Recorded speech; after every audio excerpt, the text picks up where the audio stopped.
Merry Christmas, Happy Holidays. Hello, Merry Christmas, Season's Happy greetings, Holidays, festive and stuff. frolics. Happy Festivus. All of those things. Yeah, or all of that. Just like Happy Wednesday, if you're not into any of that shit. Yeah, yeah. Yeah. This might occupy the thing we have for you is a Christmas gift, Absolutely. and it might occupy some time whilst you're, extricating yourself from a toxic family gathering, or just thinking, "Fuck all this shit. I'm going to listen to something interesting. Take my mind off it." Or playing it for your family. Yeah. When you've said, you remember those two very funny guys who talk about Trump that I've been telling you about? Let's listen to this.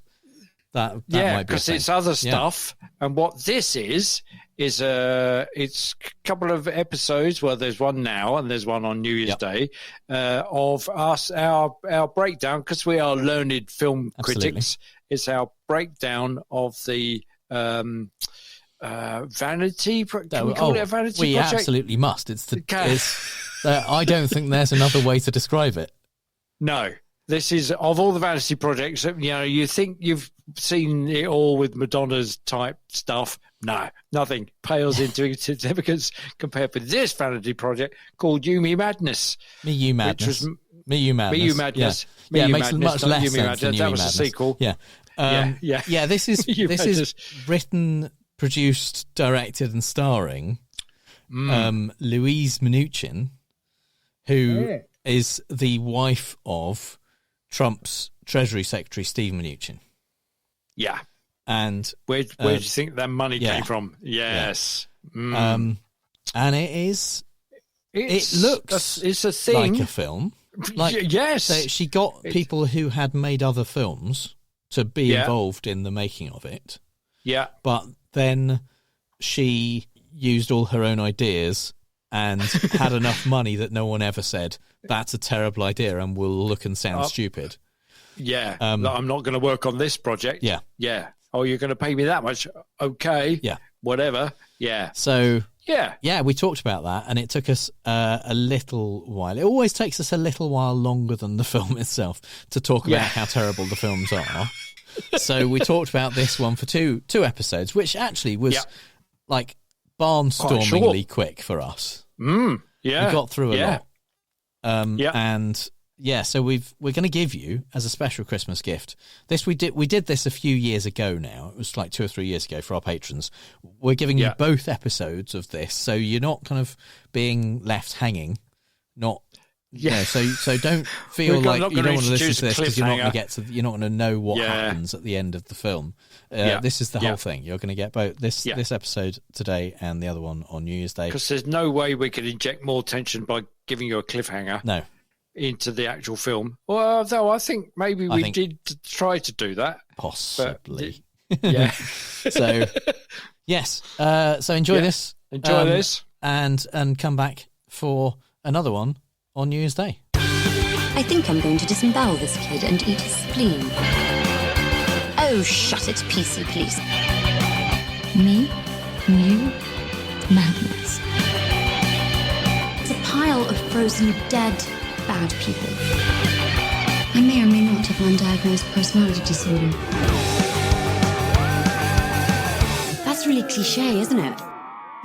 Hello and welcome to our special patron episode where we talk about Louise Linton's masterwork.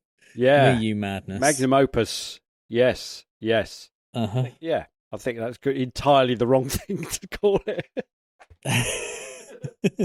One review called it "Whatever's Below a Vanity Project." Yeah. Oh, it gives vanity projects a bad name. Yeah, This makes other vanity projects look bad. Yeah.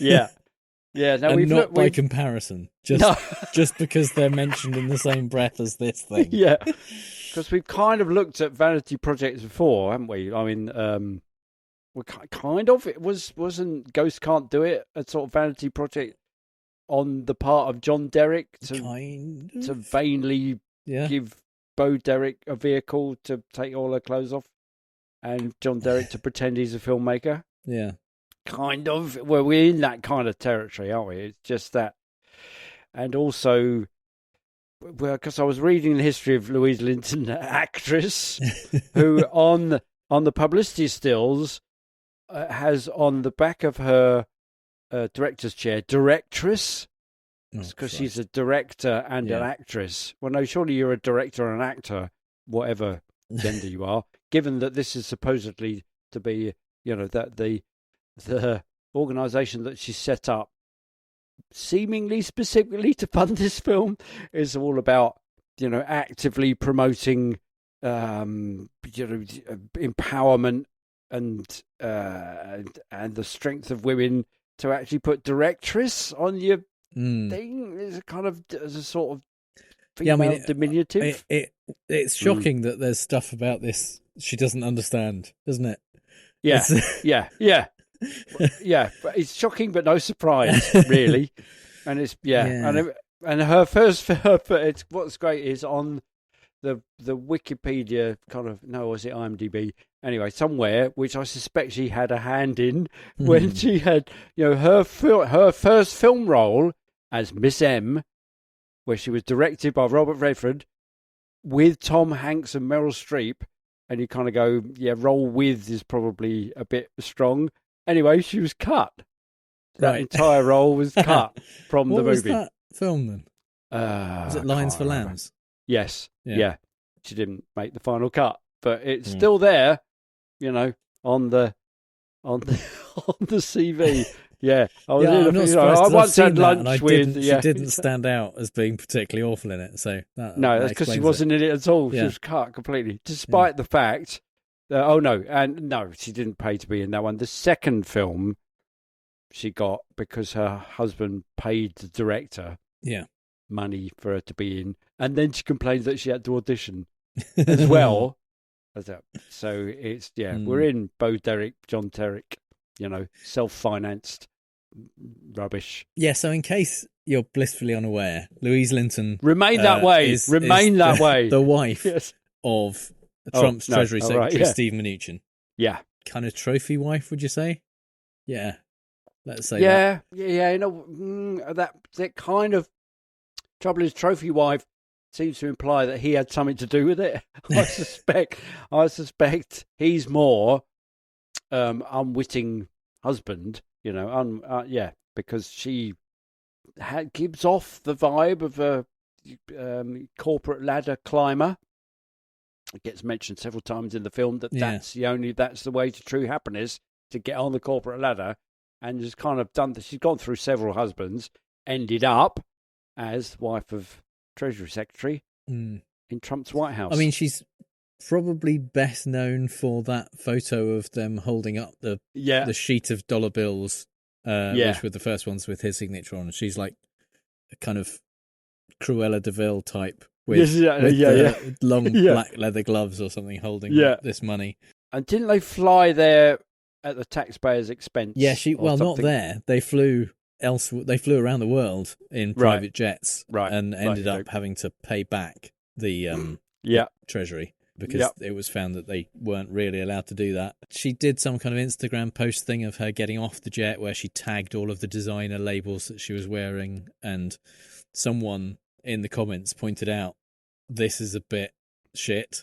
You shouldn't be doing this at the taxpayer's expense. And she responded by saying, I think we've contributed a lot more to the country than you have, or something like that. Because we earn a lot more and pay tax. Yeah. That's how Prior we contributed. To that, she was known partly for writing a kind of memoir of her gap year in the Congo, which was then removed a few weeks later because it was just a fabricated white saviour tale. It was a gap year spent within a few hundred miles of a conflict zone where thousands of real lives were lost does not necessitate an oblivious memoir that paints a crude picture of how it affected you. Yeah, the Zambia High Commission said, this isn't true. It was the Congolese first Congo War, I think. Yeah. And she was like writing about how she protected the locals and, these poor black people that she helped. Yeah. And the Zambia High Commission went, that war was never got to Zambia. No, it's hundreds of miles away because it's like the neighbouring country, and the countries in Africa are big. Yeah. So Yeah. So Been to Zambia, nowhere near Congo. Yeah. yeah, so that's her track record. Yeah. And then she wrote this film. She said in an interview that the idea came to her after she fell asleep in a hot car, which is where all the best ideas come from. They do. They kind of, things that are fueled by hot polypropylene, fumes. And and that she wrote the script in 2 weeks, which, I mean, I'm shocked it took that long. Yeah, frankly. Yeah. And we should warn you now that this is basically a film made by people with too much money and no real idea of how it is to be other people. Oh, yeah. More money than sense. Absolutely. If you will. Yeah. Yeah, we last time we did a film, it was a remake of Home Alone, or kind of reboot of Home Alone. Oh, yeah. Made by people who didn't get why Home Alone was good. Yeah. And this is a rip-off of American Psycho, made by a person who doesn't understand what American Psycho was saying about society. Yeah. Yes, it's because American Psycho is all subplot. It's not just the surface frippery, and this film is all surface frippery. Yeah, no also, subplot. American Psycho is satirical. Yeah. Whereas this, might be satirical, but I'm pretty sure if it is, nobody, including Louise Linton, knows what it satirizes. Yes, exactly. Even in the bloody film, she says, "Oh, you're thinking this is just a rip-off of American Psycho, but it's much more than that," or something like that. It's kind of the female American Psycho, but it's not. In order to make that, you've got to. It's like the female version of Ghostbusters, which I really quite like, is a knowing. It knows what Ghostbusters is and does and how it works, and how doing a female version of that would need to be in order to both be an homage of, a satire of, and a valid female fronted movie. Yeah. And this doesn't do any of that, despite the fact that she founded a company that is supposed to promote female-centric and led, empowering movies about female empowerment, and it isn't. And if you look at all the production stills and all that kind of stuff, it's more of the same. It's more of the gap year stuff. Do they have gap years in the US? Yeah, I think so. Yeah. So there's a kind of gag. There's a joke representation of a gap year student, which is a very well off, entitled, white, middle class student who is done very well, going off to a fantastic university, but they take a year out to go and do good things in places around the world that don't turn out to be that dangerous or in need of good things. They tend to end up in South Africa, Australia, maybe South America, mostly not, mostly in predominantly white English-speaking parts of the world, where they will build a well or read stuff at a school or something like that, and then come back with tales of, the stuff I did in my gap year. Gap year. It was so good. I'm going to found a charity and do marvellous things. Yeah, it's kind of like Peace Corps light. Yes, definitely on the light side. Yeah. And but it gives them a sense of worth that they actually did something, apart from the fact that they flew first class to get there. And really, oh God, we had to so struggle because there was no fizzy water on the flight at all. You're turning up in a village, or flying over a village that's not had water for 3 years. And it's that whole thing of, oh yes, we're doing good things. We're going to support and serve the underserved female filmmaking sorority, and give them funding, because but it doesn't. But they're not doing that at all. She's also in the she also has a charity. She does a lot of good work for charity. And you look at the thing, and she hasn't actually done anything for about 2 years, but it's a really glossy thing that's possibly a tax write-off. You know, she's not. It's not like there's a lot of performative stuff going on. Yes, it's not like the Bill and Melinda Gates Foundation, where they've actually realised that it's ridiculous that they've got this much money. They are working out ways of trying to give it all away before they die. Well, separately now because they're not together anymore. But it feels like they really get the inequality of it. Whereas Louise Linton said, "Oh, well, they're doing that. That looks good. I will look like I'm doing something like that because it will reflect well on me." That's where we're at. So if you're going to make a film in that milieu, within that kind of context, it's going to turn out like this. Yeah. So it's I don't know if it's entirely self-funded, but it's funded by like her and her friends, and her husband's Stephen Mnuchin's name. It doesn't appear on the credits, but no. But it's like her and her wealthy California friends who put the money up for this. And it must have been, I haven't been able to find what the budget was anywhere. No, nor I. But it must have been a fair chunk just to pay for the music in the film. Exactly. Which is the soundtrack Wonder Woman 84 should have had. Yeah. And the fancy car rental for all of the nice cars that they've got. And briefly in the film. And her outfits. Well, the outfits. Yeah. Yes. If Bo Derek's film was about hats, this one's about frocks. Yeah. Yes. And the thing, we'll get to it in more detail, but the overwhelming thing for me here on this one is I couldn't figure out what tone the film was going for. But no, I should say, at any given moment, because there isn't a consistent tone at all. It's all over the place. I think it's a comedy. Maybe it's kind of. I think it's supposed to be a horror comedy. Right. Yeah. Because it's not a thriller. It's not. Yeah. It's not at all intriguing. Yeah. She has mentioned that part of her inspiration and like in creating the character is all of the kind of big femme fatales of film noir. Right. And she tends to list mixed in with a big dose of herself. Yeah. But this isn't a noir film by any stretch of the imagination. No. This isn't a film that would contain a femme fatale. No.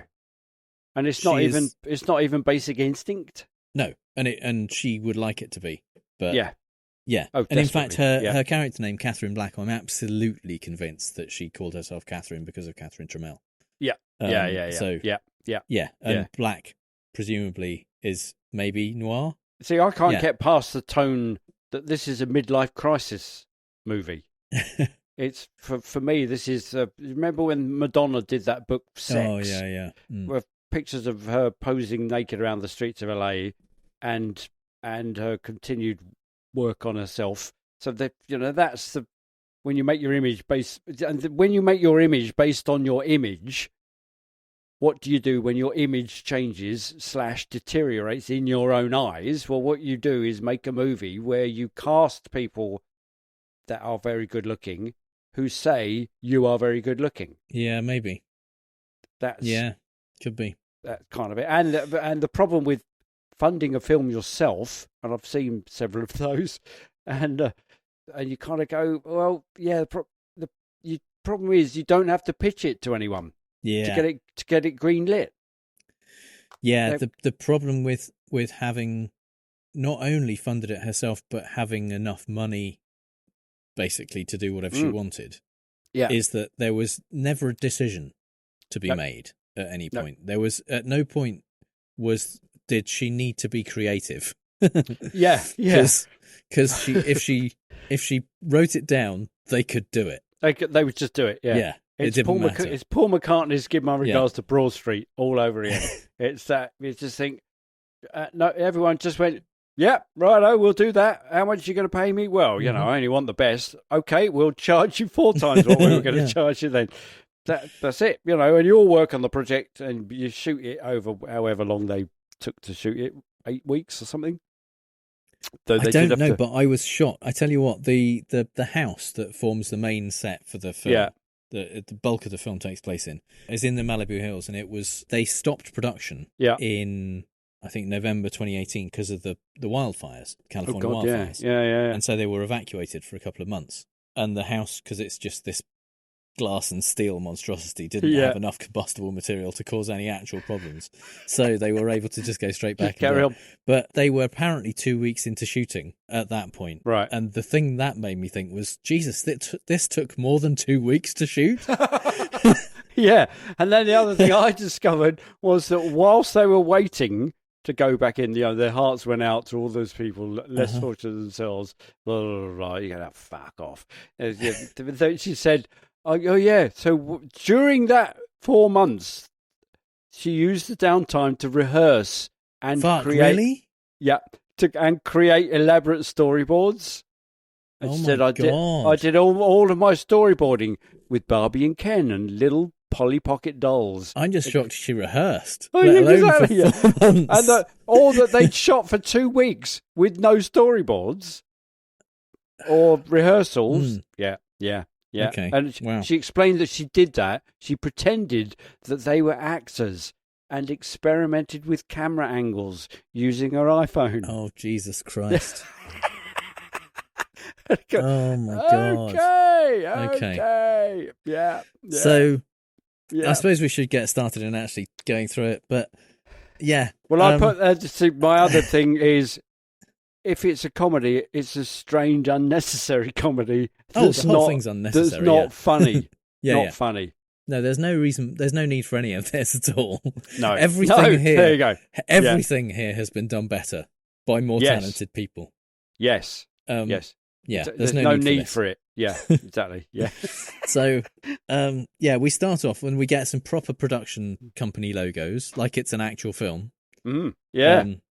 We've got with STX, the distribution company, bought it presumably unseen. Unseen? They can't have watched it and then thought, "Yeah, we'll pay money for this." Were they bribed for it? I don't know. Were they given money to distribute it? Oh yeah, probably. Yeah. But Storm Chaser Films, which is the main production, is Louise Linton's company. Her thing. Yeah. And it starts off with a stock shot of the LA skyline, kind of zooming in towards the tallest skyscraper in LA, the Wilshire Grand Centre. Right. There's actually quite a nice camera transition thing where it kind of zooms a little bit and then we're inside. And so the implication being that her office is in this high skyscraper building.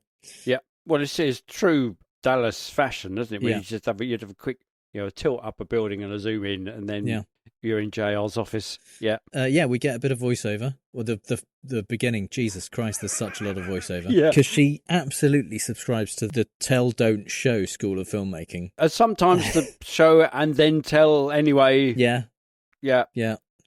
And so, this is Obsidian Capital, a hedge fund firm that she started 19 days before she turned 30. Yeah, here we go. Yeah, so we're in. Age is important in this film. There's a lot of talk about that. Yeah. And here is my first note is what's with the accent? Yeah. That's exactly my next note. Is accent Scottish, English, Mid-Atlantic? It's kind of doing something that's kind of is it on the basis that all baddies are British? So if you want a baddie in your show, you have to give them a British accent. She is Scottish by birth. Right. She grew up in Scotland. In a castle. Right. And so she's posh Scottish. So it's not. She doesn't have a broad Scottish accent. She has a posh Scottish accent. But even then, she's lost or is affecting. She's either lost her Scottish accent and enough that it sounds weird, or she's trying to do a kind of English American Middle Atlantic classic Hollywood style accent. Yeah, well, I think she's trying to be Gillian Anderson / Meryl Streep. Yeah, or maybe from the kind of like Gene Tierney, Norma Desmond, kind of those old, the noir femme fatales, who did. They were all taught in the kind of 40s and 50s to talk in this kind of slightly British American way. Yeah, it's kind of Bostonian almost, isn't it? It's kind of something as an implied poshness, like an implied elitism. Yeah, but which is kind of fine, except anything with a R in it sounds more Irish than Scottish. You know, she says, 19 days before I was 30. Whatever she's trying to do. She's not. She can't maintain. She can't do it. Yeah, she can do it occasionally, but she talks such a lot that it's obvious that she can't maintain it. That's the problem. Yeah, and she uses those lovely rolling off the tongue British phrases like a fuck ton of something. She says, and there are a fuck ton of swear words. And we're only like straight away 1 minute 20 seconds in. Fuck ton of swear words. Yeah. So there's an argument about what they should invest in. They're all gathered round the boardroom talking about is her team of strategists. Yeah, and we know that because she's telling us. Yeah, absolutely. As well as, and you think, oh, okay, why are we doing that then? Okay, is this because it's all a flashback? She said in an interview that she made sure to cast a very diverse cast. It was like a deliberate thing that she wanted to do. Right. So she asked the casting director, she said, I made sure I cast a transgender actor, 2 African-American women, a gay guy, and a gender-neutral person. She told the Sunday Times, who were interviewing her for some reason. Right. I think most of those where they are in this scene and they don't talk. Right.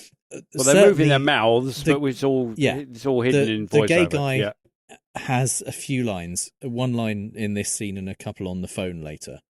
Other than that, all of the diverse cast that she chose don't have speaking roles. No. So, some of them are barely in focus. Yeah, so one of them, I'm pretty sure, is in this scene, but we never see their face.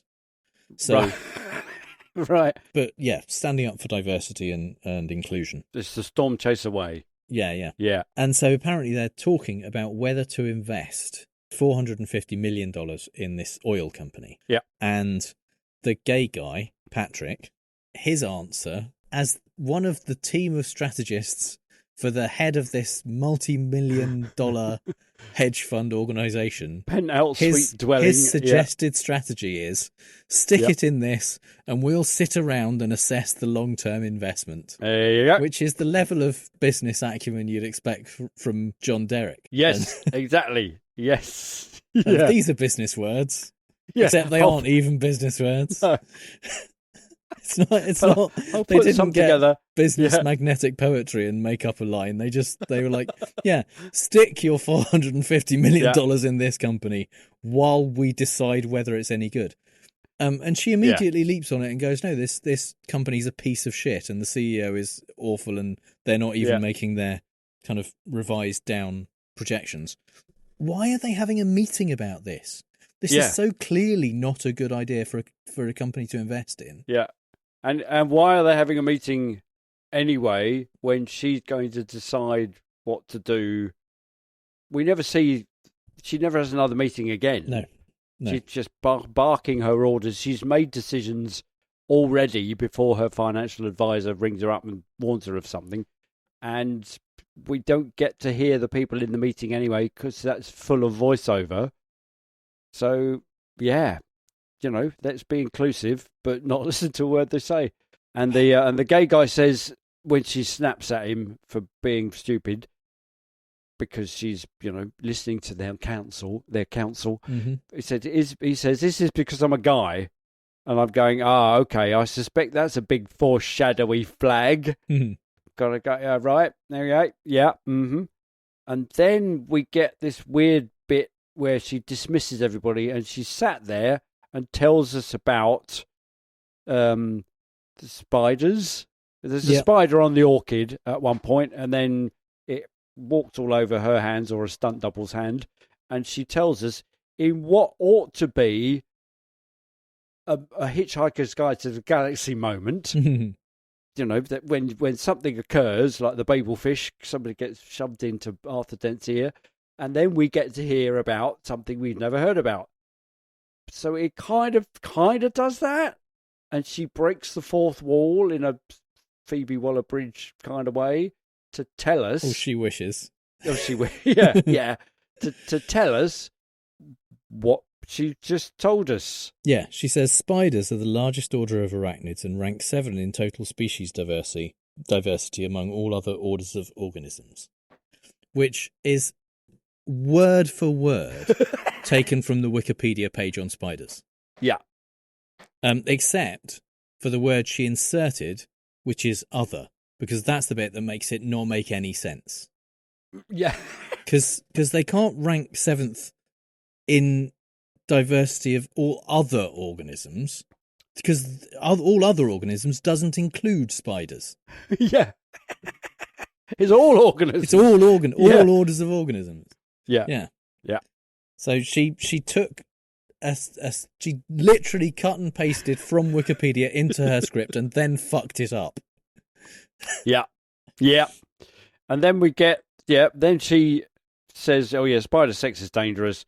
Male spiders will, risk anything to have sex with female spiders, and then the female spiders will eat them." And then she eats the spider. Yeah. Turns out the spider she eats is female, I think. In the credit, it gets a credit.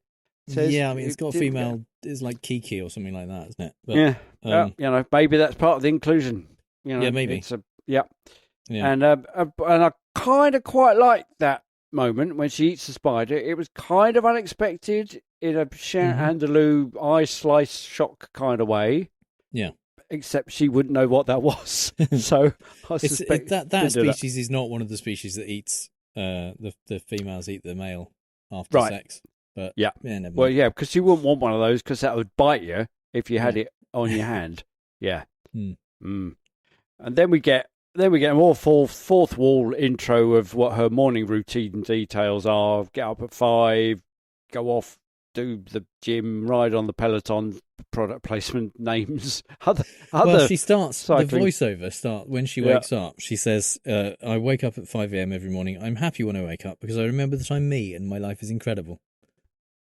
Which immediately makes you want to punch her. Yeah, exactly.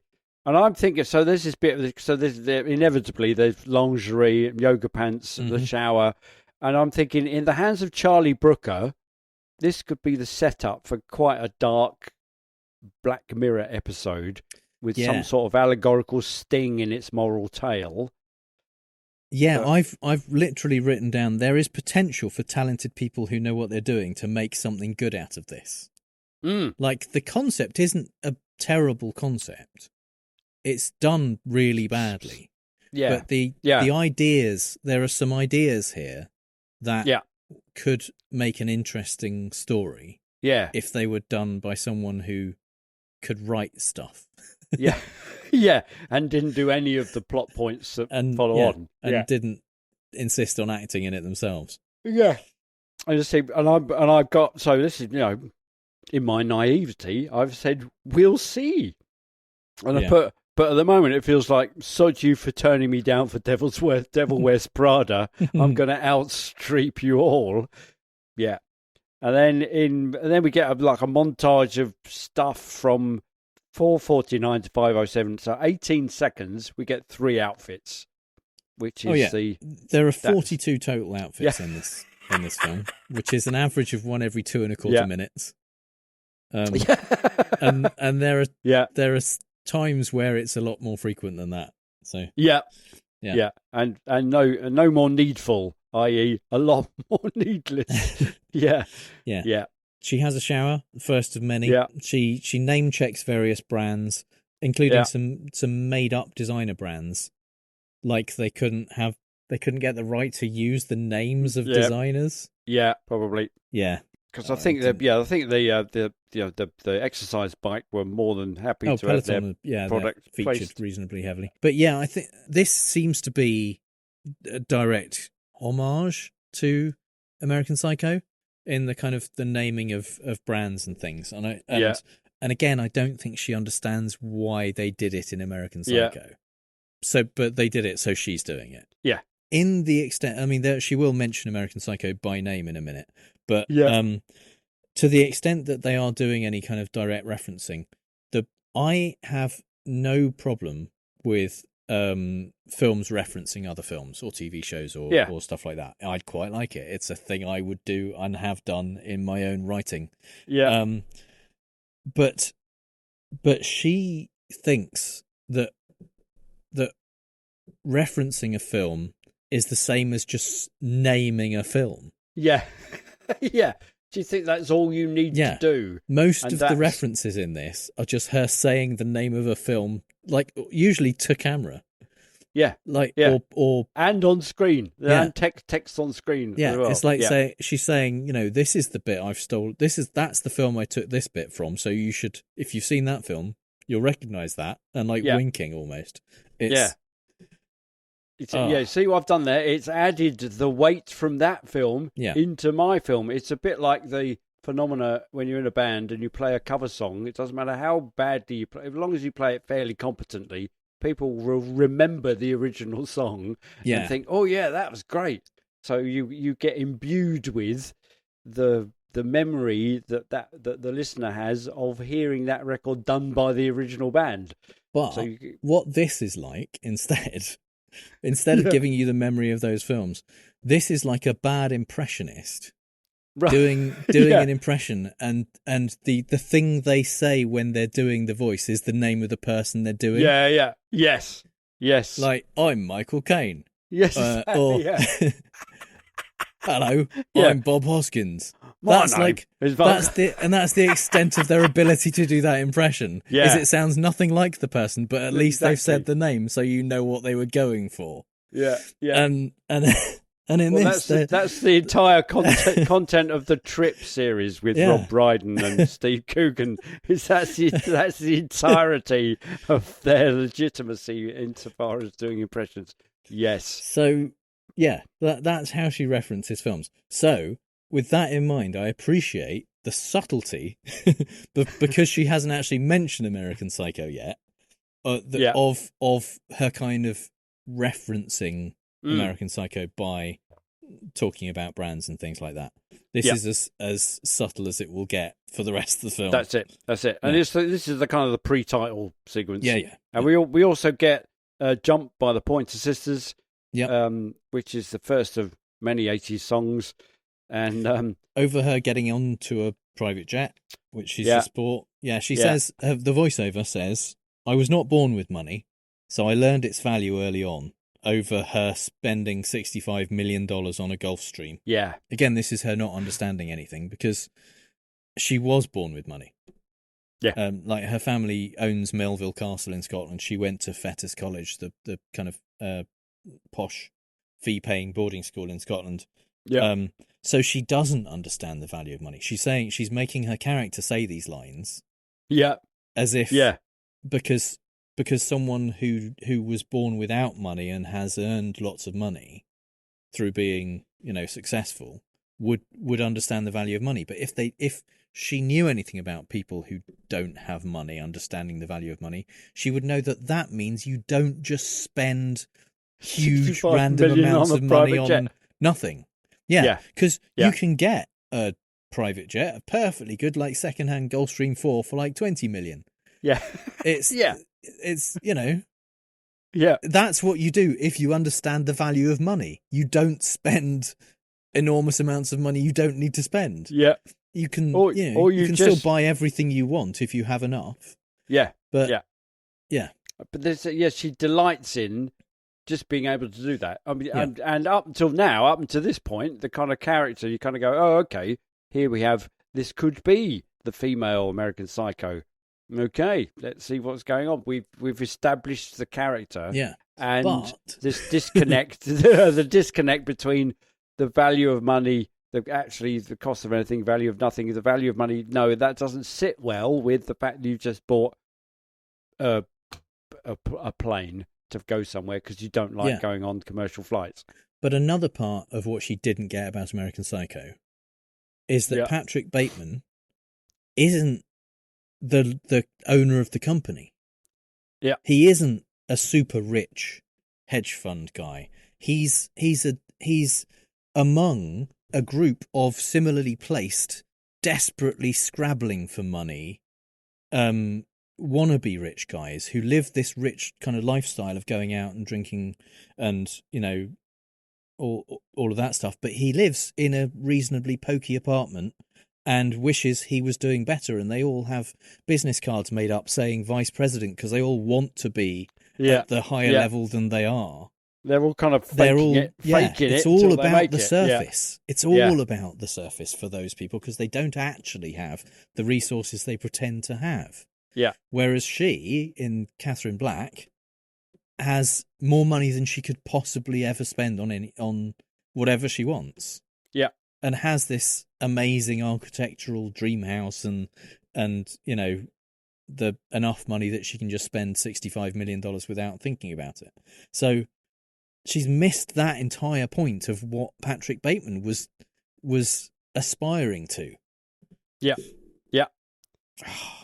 and it's and it's reflected in the budget spend for the movie, because you kind of go, yes, what she's done is plunder this 80s back catalogue of music and wears a billion different outfits. So you think, well, there's the budget. You're just doing that. So you can afford to do all this in real life as well. Yeah. You can afford to make the entire movie in real life and no one will stop you. More's the pity. So you kind of, there's that second layer of not knowing what's going on, because why are you pretending to be struggling in the American way when you're not, when you're obviously not? Yeah. And yet she says, you may think this is a straight rip-off of American Psycho. It's kind of occurred to us, but yeah. But and then she says, but no, it's an elevated story concept. Well, is it though? Really? Yeah, she says an elevated story concept is what we call it in Hollywood, aka the same but different. That's not what an elevated story concept is. That's like a lateral story concept. Elevated means something something higher, something, you know, above the original, not the different. And this is not on the same level. This isn't lateral. It's way below. It's what's the opposite of an elevated? A descended story concept. Truncated maybe. Yeah. She says this is a woman's tale. We women are having a moment right now, and this is what we call in Hollywood, like she's part of Hollywood. There's that kind of, you know, this is what we call in Hollywood. It's the same but different. And then she says, "Shut the fuck up and enjoy the movie," which I took as a personal affront. Yeah, where I kind of going, wait a minute, I've written 3 pages of notes and you're telling me to shut the fuck up. And just, if only I could. Yeah. The other, before we move off American Psycho, I mean, I'm sure we'll come back to it, but the other thing is it's not at all clear in this film that she thinks Catherine, her character, is not awesome. You know, Patrick Bateman, the thesis of American Psycho is Patrick Bateman is not awesome. He is not the person you want to aspire to be. He is everything that's wrong with that part of society and those aspirations of those kinds of people. Yeah. You know, this is the extreme to which desire takes you. And whereas there's no point in this film where it seems like she might not think Catherine is an aspirational figure. Yeah. Yeah. No, not at all. In fact, what she tries to do later on, when we get introduced to the other character, is to get him to become more like her. Because he's wasting his life if he isn't. And that's kind of the moral of the story. And obviously it's something that Louise Linton believes is the thing that's the empowering moment for women right now. Really? And that's why she's funding this kind of stuff, because it's, it's empowering, that this is what we should all aspire to be. Yeah. No. So she walks out of her office. She walks quite weirdly, kind of to the beat of music that is not in the scene. Yeah. with a big close up on her gold thigh-high boots. Another massively expensive song. Yeah. New Order's Blue Monday, all of which is from 1983 when she was 4. Yeah. And you think, what? Why would you do that? Why would you be fetishistic about music that you didn't grow up with? It tends to be that, I quite like 80s music because I was listening to that when I was buying music. Yeah. That was the kind of music that was going on when I was into music. And, prior to that, it was the punk and stuff like that, which kind of went, no, not really.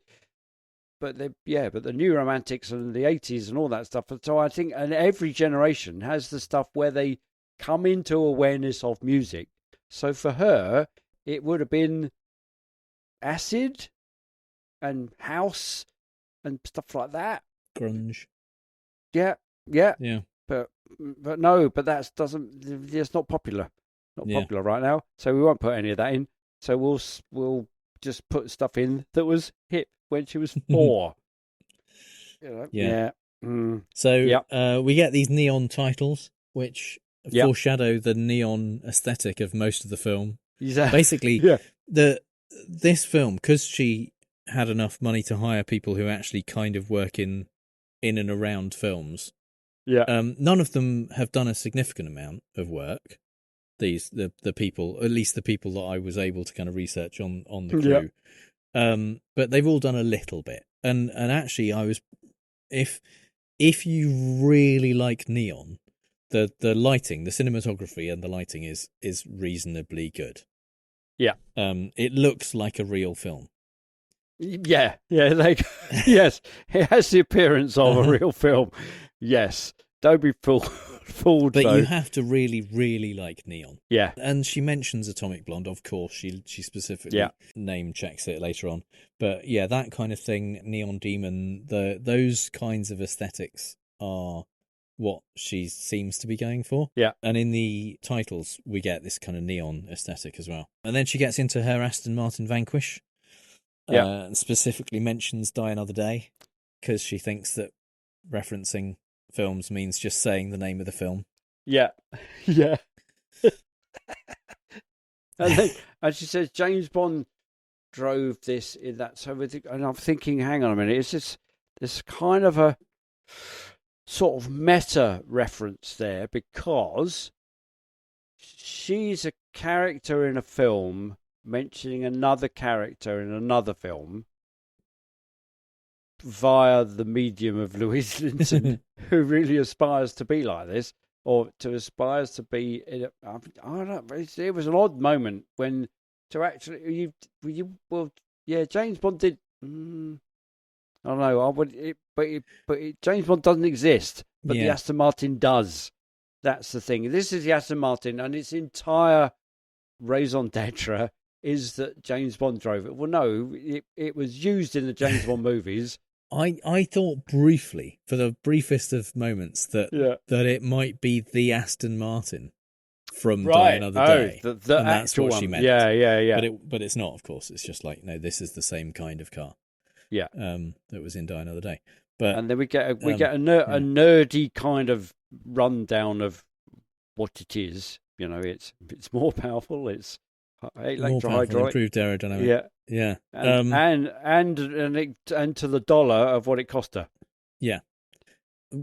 And this, I think, is just kind of still what she thinks writing is, based only on American Psycho. Yeah. Which is only writing based on Patrick Bateman's flawed psyche of what's important on the surface. So, yeah. And then we get this driving. I got driving in inverted commas montage thing, because the car drives along, we see in wide shot, but every shot we get of her, it's clear the car is not doing anything. It's not moving at all. There's people waggling branches across the windscreen. There aren't even, though. They didn't go as far as to... Literally, you can see a building reflected in the windscreen, and it doesn't move. And she's like acting, and the background, I don't think it's back projection. I think they just put the camera on the bonnet and the hood of the car and filmed through the windshield, and she just sat there like wiggling the steering wheel. Yeah. And they were like, yeah, this will totally look like we're driving 60 miles an hour along the LA roads. I wondered if maybe she was trying to satirize driving scenes in films, but if she was, it would be out of context in this part of the film. She hasn't done anything like that. No, I don't think. I think it's just this is bad. This is just badly done. It's just bad. I've done projects with school kids where they've come up with better ways of making the car look like it's moving. But they would say, well, if we draw a brick wall and then run past the windows of the car, it will look like the car's moving. Because like the kids are like 8 and obviously can't drive. So, and then they'll go, have you got any green screen? Can we just put that outside the windows and then put something else on the back? And then they will make the thing that goes on the back. Yeah. So even though they've drawn the trees and that, it looks more convincing. Yeah, this is less convincing than the opening titles to Police Squad. Yeah. Brilliant. Yeah. So she notices that she's chipped a nail, and she calls her nail guy, who is Vietnamese, and speaks in Vietnamese to him. The nail guy's client, by the way, who we see briefly, and I think has a line, or she says "ow" at some point because he does something to her nail, is a woman called Ramsey Stewart, who is credited as Louise Linton's assistant on this film, but was also... She worked in the Trump administration. She was like liaison to donors for the RNC conference and things like that. Right. She worked with making sure people with lots of money were happy. Right. She presumably either gave money to be involved in the film or is like a friend of Louise Linton's. Yeah. But and it looks like, for all the world, like she's reading the script of the film in the nail bar. She is, yeah. And she's got her one line highlighted, "ow," so that she knows when to say it at the right time. So, and then we get this bit where she lists I work 80 hours a week. Really? I work 80-hour weeks. And I'm a something and a serial killer. Something like that. At which point my note says, "Oh, perhaps we are in for a dark mirror then." Oh, indescribable violence, she mentions. Yeah. She's addicted amongst her hobbies. to cocaine and indescribable violence. Yeah. But then she says, "Oh, I'm late for my 5 o'clock." Oh yeah. She's at this point an hour out from LA. Yeah. And apparently she works 80-hour weeks. So I don't know when she fits those hours in if she's leaving at 4 on a Friday. Exactly. Yeah. Yeah. Quite. And she doesn't even nearly crash into another car. I know. Yes. Yeah. But it's really supposed bad to be junction altercation. It's supposed to be almost a crash, but they're a long way away from each other. Yeah. And but hey, we get to introduce our antagonist. I guess he's the antagonist. Poor old Ed Westwick. Who presumably took this job because no one else would give him a job after he was accused of rape in 2017 by 3 women. So. And this in itself could be a further career-limiting movie. Yeah, and struck me that he looked very like a young Marcus J. Perret from our movie. That kind of chiseled look. No, I think Marcus is significantly more handsome than Ed Westwick. Certainly a better actor. Yeah. So we meet him. He's in a shitty old Ford Taurus or something like that. In Breaking Bad's Walter White beige. Yeah. It's that kind of, Yeah. Yeah. She keeps driving. She like kind of yells at him and then drives off. Yeah. But in her like super fast Aston Martin, but is still in her car in the drive when he pulls up. When in his he shitty old arrives, yeah. crappy And she says Ford. you're late. Yeah. So I don't know how long she decided that she was just going to wait there in the drive. Don't know. But she's still there when he pulls up. He's apparently at 5 o'clock. Yeah. And he gets out and it's windy, and she says the line, "Goodness, we're going to get swept away out here." Yeah. I mean, I don't think there's an actor who could have pulled off that line. No. Really. But if there is, it definitely isn't Louise Linton. No. That's. Do you think it was a line? Oh, we must put a line in because this day is particularly windy. I don't know. Put a line in. I was wondering that. I was wondering if they were like, it's really windy. It's gonna be, it's gonna be weird if we don't say anything about it. No one will know what's going on. Yeah. So we should put a line in. Or if she wrote the line in the script and then they had to wait for a windy day to film that bit. or hire some enormous fans. Yeah. Yeah. Yeah. Yeah, it's unclear. It doesn't Exactly. matter at any point that it is windy. No. So not at all. Yeah. And they go in and make a drink. And for the longest time, I was thinking, is she a weird psycho? Because they're like, what's with all the looks? Is she actually pouring nothing out of the decanters into the cocktail shaker? Well, here's the thing. Yeah. It takes 45 seconds for her, and that doesn't maybe sound like very long, but if you just sit saying nothing, looking at nothing, doing nothing for 45 seconds, it feels pretty long. And she is mixing a martini or something. And he is just staring at her. He's just standing and looking at her while she does this. For 45 seconds, nothing is said. It's so weird. It's uncomfortable. Yeah. And she puts all of the liquid into this cocktail shaker and then stirs around the very top of the cocktail shaker like nowhere near the liquid that is in there. Like almost as if nothing's in there. Yeah. Yeah. It's like the scene in Quantum of Solace where the background actor is sweeping. And he's like and he's above not even the ground. touching he's the like floor. a foot above the ground. Yeah. It's like that. Yeah. She's like, put the fucking spoon in the drink. Why would you just stir the inside of the top of the cocktail shaker? Yeah. And then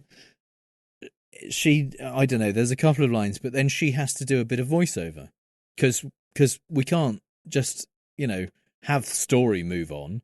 So she has to talk. But so she takes a sip. She takes a 10-second sip of martini while the voiceover does its thing. Yeah. So that nothing happens because otherwise she'd be talking over the voiceover. So there's this. It's this really weird and awkward collection of pauses. Because in a couple of seconds she does another one and it's 12 seconds long. I saw a thing recently about someone was complaining on YouTube about laugh tracks. And kind of comparing The Office to Friends and saying that The Office it's like kind of, it's filmed like a mockumentary. It's kind of naturalistic and there's no laugh track and that. No laugh track. It's not filmed in front of a studio audience. That's why. But in Friends, they say a thing and then there's a laugh because there's jokes every couple of lines and there's an audience there, and so you've got to ready. You've got to wait for the laugh to subside before you say the next line. Yeah. And he was saying how weird it is that, if you took the laughter away, these people are talking, having a conversation, but every now and again they just stop talking for a few seconds whilst, there's something else going on. And then the conversation continues. And I, being a fan of Friends, was thinking, well, that's people pausing for laughter. It's like in the theatre. You don't keep talking when you think the audience is going to laugh because people will miss what's going on. Yeah. I don't see anything what's wrong happening with that. Next. Yeah, but yeah, here, she's pausing in this conversation. She's pausing so that her internal monologue can tell the audience what's happening, which is not the same thing at all. So she's waiting for herself on screen. I mean, it happens in.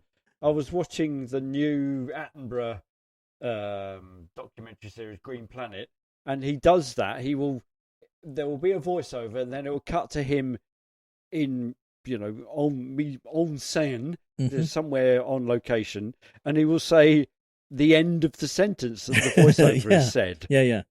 But we haven't seen him until that point. We might see him in a long aerial shot walking up a sand dune or something, whilst the voiceover is telling us about the sand dunes, and then he'll be at the top of the sand dune and he'll say, "And this plant is here." So there's that bit where you accept that he's the narrator of the story. If we can't see him, then we can hear him, and he's going to tell us something that will lead us into the next scene, and then we see him because we're about to see him further on in the same scene. So it gets him from wherever he was to wherever he is via his own voiceover. You don't have the voiceover whilst they're on screen because if you do, it's doing something. It's there for a reason. Again, it's I presume the voiceover is there because of American Psycho, and Patrick Bateman's voiceover is not telling a story. At no point in American Psycho does Patrick Bateman's voiceover tell us what's happening or what has been happening off screen or what he thinks is going to happen. It's character building. It's about his internal fucked up idea of things. Yeah. And it's how we learn of what's going on. Yeah. There's juxtaposition. There's contrast between what he appears to be doing or saying and what he's really thinking. Whereas this is exposition. It's 90% of the voiceover is telling a story. And there's a bit, the second sip that she takes, which is 12 seconds, because the only dialogue in this scene is she's asking him why he wants to move in, because she's offering the reason he's there, which we haven't even discussed, is the fact that she's offering her roommate. She's advertised her house, this huge house on the top in the Malibu Hills, as like a kind of roommate thing for $1,500 a month rent, which is just absurd. And anyone looking at that ad should think, well, she's either missed off a zero or she's fucking insane and I should stay well away from her. But he's gone there. He's going, And, I'll be fine. Yeah. And so, he's asking why she needs a roommate, and he's asking why she's asking why he wants to move out of wherever he's living at the moment. Yeah. And that's the dialogue. None of it is important. The voiceover, she reveals that he's been casing the house, that he's there to kind of see if there's anything that he can steal from her. And she knows this and has invited him there, like, to fuck with him or for some nefarious reason we don't quite know yet. Yeah. This piece of information could have been an interesting twist later on in the story. Yeah. It could have been a reveal that we would have got, because we don't need that information right now. This interaction between them could happen without us knowing that. And then when he then calls up his accomplice and says, there's a load of good stuff here and we've agreed I'm going to take it and bring it back to you, we would then get some kind of thought of, I didn't know that was what he was doing. Yeah.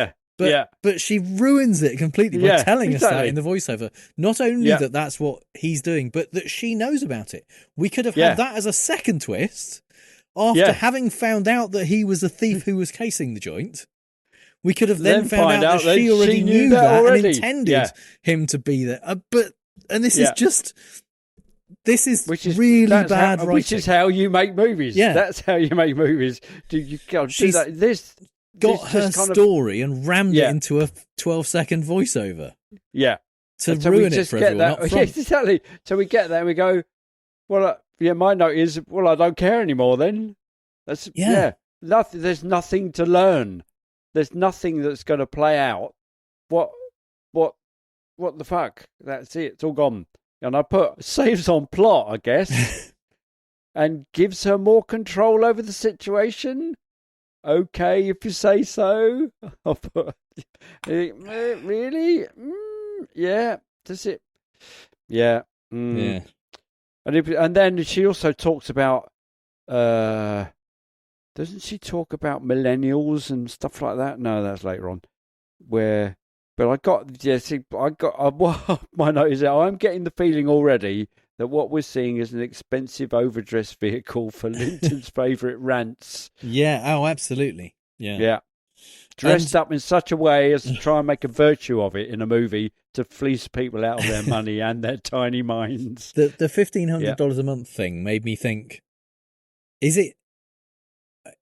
I mean, there's no reason for it to be that cheap in the film. There's no purpose for that. Is that just because she doesn't know how much things cost? Yeah, that was my thought. And they just came up with a number. It's like it's a banana, Michael. How much could it cost? $10? Exactly. Yeah. How much is a pint of milk, Minister? Yes. Yeah. I don't know, because there's a few times where they like specify a dollar amount. Yeah. Actually, I didn't look up the Aston Martin Vanquish to see if it's anything like the amount that she said it was. The Gulfstream jet she got right, if you assume there's been no inflation in the last couple of years. But yeah, there's a few places where she specifies dollar amounts and they're just wildly off. Yeah. And then, so we get that bit, and then she says, let me just slip into something less comfortable. And so she's out of her thigh-length gold glossy boots into something else that looks equally uncomfortable. Yeah. And he said, what does he call it? That's a striking ensemble. So, yeah, and it's less comfortable, and as with most scenes, shows more skin. Mm-hmm. So all the scenes kind of descend towards her showing more skin and less cloth. Yeah. And that, yeah. And then we get a comedy weightlift moment where she's giving them the tour of the house, goes to the gym, there's a barbell, on the thing with several weights on the thing, and he says, "Oh, do you lift?" And she lifts in a way that obviously reveals it's a polystyrene set of weights. Was there an actual Swanee whistle when she lifted it up? Or did I just imagine that? It was like... Yeah. This is the first time I wrote in capitals, what's the tone here? Yeah. Because, it's a slapstick comedy moment. Yeah. In what has up to this point not been that kind of film. Then we get to see the red Mustang. Yeah. He goes. She's annoyed when he sees the Mustang in her garage that he's going to make a movie reference. She has the temerity to be annoyed about someone else making a movie reference. I mean, movie reference. Yeah, mansplaining the mansplaining. Yeah. Because he's going to say Bullet because it's a 68 Mustang, and she says if he knew anything about cars, he would know that Bullet was a Highland Green 68, whereas this is a Candy Apple Red 65. Yeah. Whereas, in fact, it isn't. Well, if it is, it's not original because Mustang didn't do Candy Apple Red in 65. They didn't introduce that as a colour until 66. Yeah. So. I've driven a blue Mustang 65. They did a lot of colours, but not Candy Apple Red. So they were kind of that seafoam blue. I think it was called at the time. Right. Yeah. So if either she got the date wrong or the colour wrong, or it's been repainted in an inauthentic for the period colour. Yeah. But she wouldn't know that because it's all about the reference. Yeah. All about the movie reference. Yeah. Lovely car. Oh yeah. It's based on a kind of runabout thing. It's the fastest selling car ever. Incidentally. It's the 67 and 68 are rarer.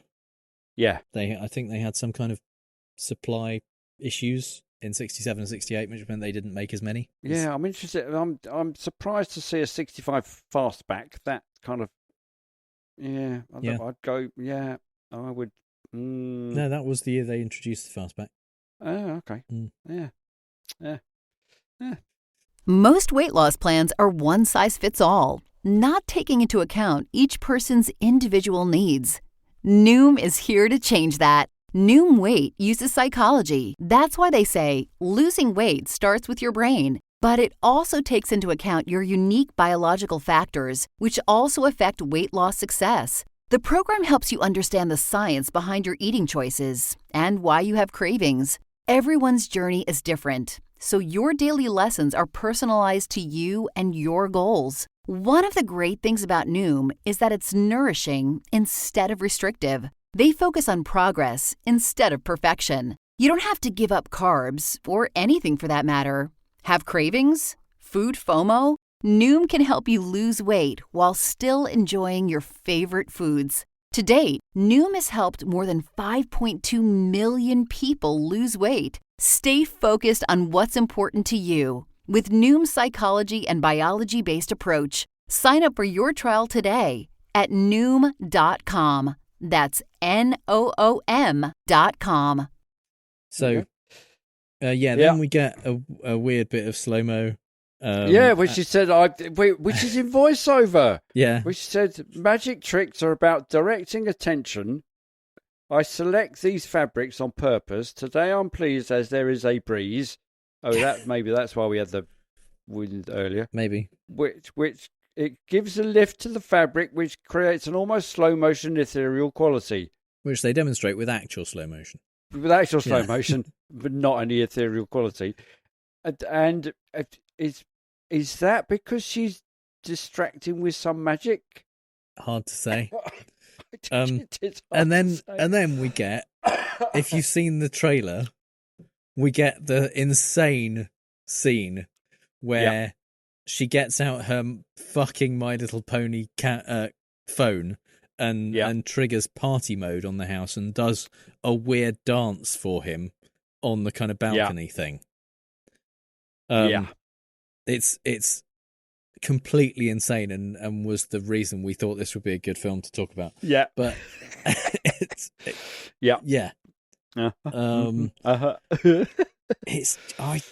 just weird.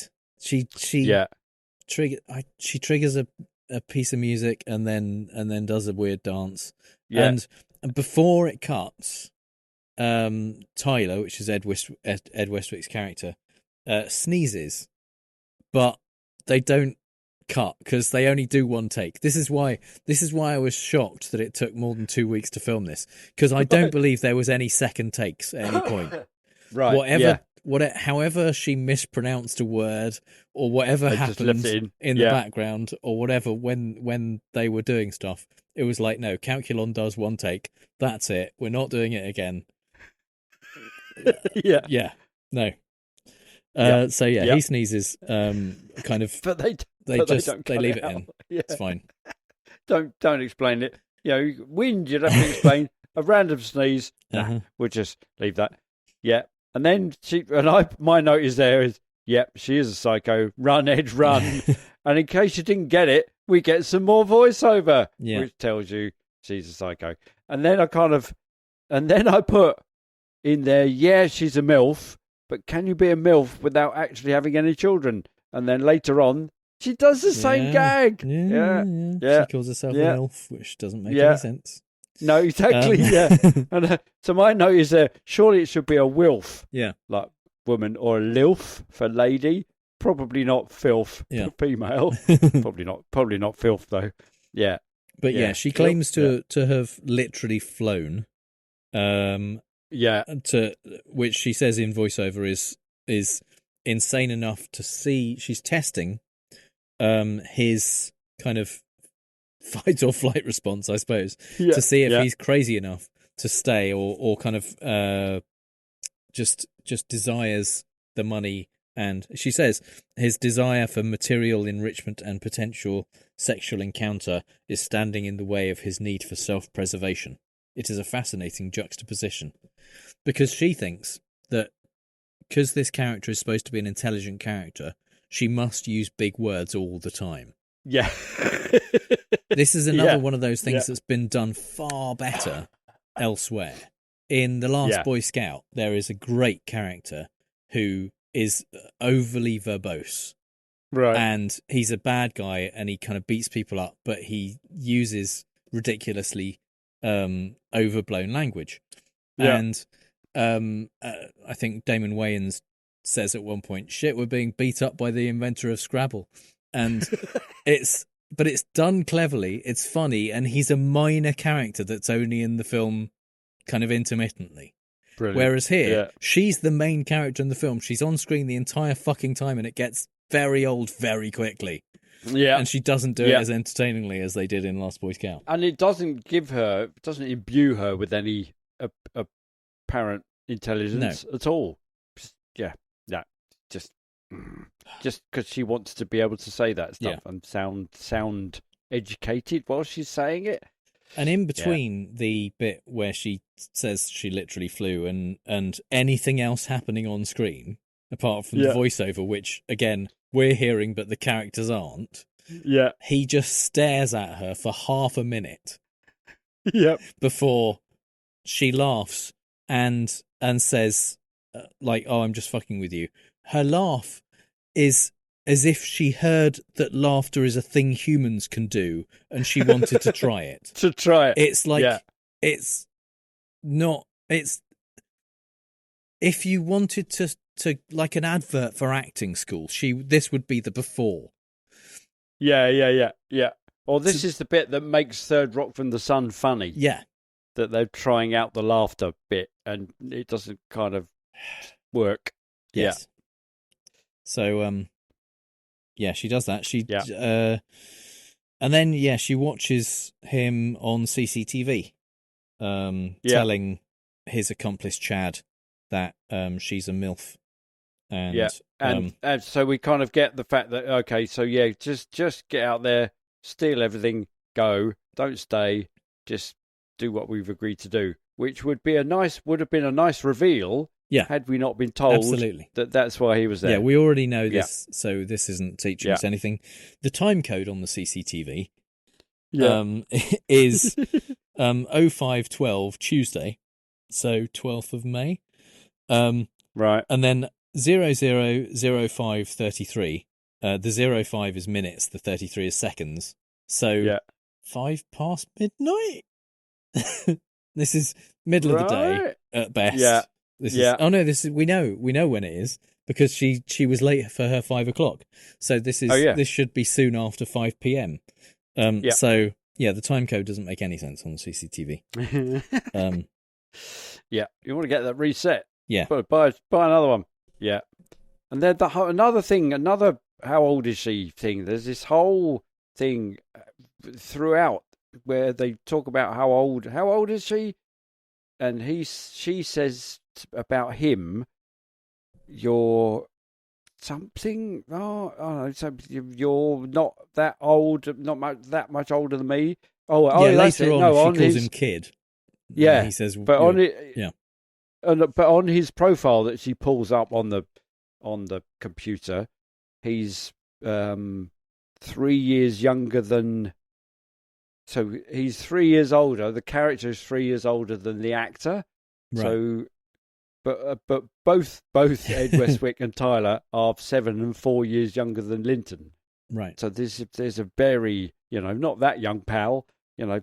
Lots of age stuff going in there. And I put, oh dear, Louise, need to get over it. That's more evidence that this is the entire vehicle is to make her feel young. Yeah, she says early on, I'm not going to tell you my age, it doesn't matter, I'm a fucking shapeshifter, I can look any age I want. To which one very uncomplimentary reviewer on YouTube said, "So you're choosing to look 40? Yeah, exactly. Yeah. Yes, can you though? Yeah. And she does, yeah. And then then after that scene, we're back at the cocktail bar. Yeah, she's mixing more drinks. In a new outfit, yet another outfit.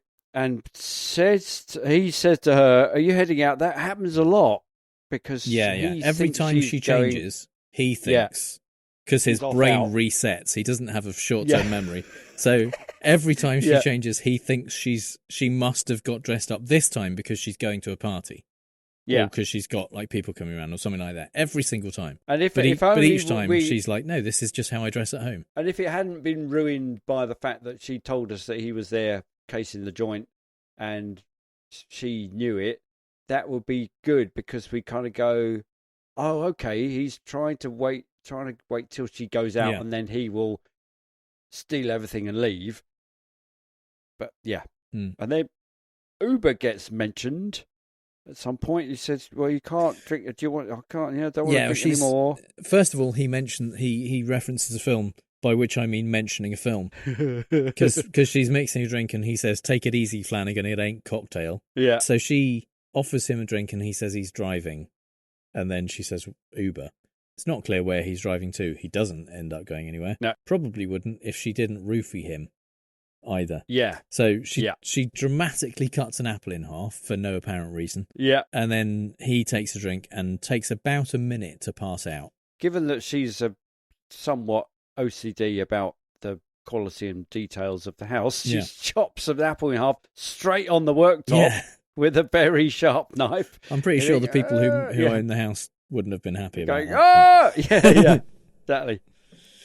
So, she chomps the apple in ridiculous. Oh, that's where we get the ilf milf thing as he's falling under the influence. She says, I'm not a milf, I'm an ilf. So he passes out, and then the doorbell goes, which would have been an interesting point to have her having forgotten that the nail guy's coming round to fix her nails, and she's just roofied Tyler, and his body is there, and she's got to do something about it. She's got to get rid of it so that the nail guy doesn't see him. But no, fuck that. They just have it so that while she's having her nails done, he's passed out on the couch, and the nail guy goes, "Oh, what's his problem?" And she says he's just taking a nap or whatever. Yeah. So they ignore that potential bit of drama. Yeah. Which makes this entire scene kind of pointless. Yeah. So she plays Trivial Pursuits with the nail guy. Yeah, in Vietnamese. And kind of not. And you think, what the fuck is that for? What is that for? This is kind of weird. Oh, maybe this is the equality thing going on. So let's just get...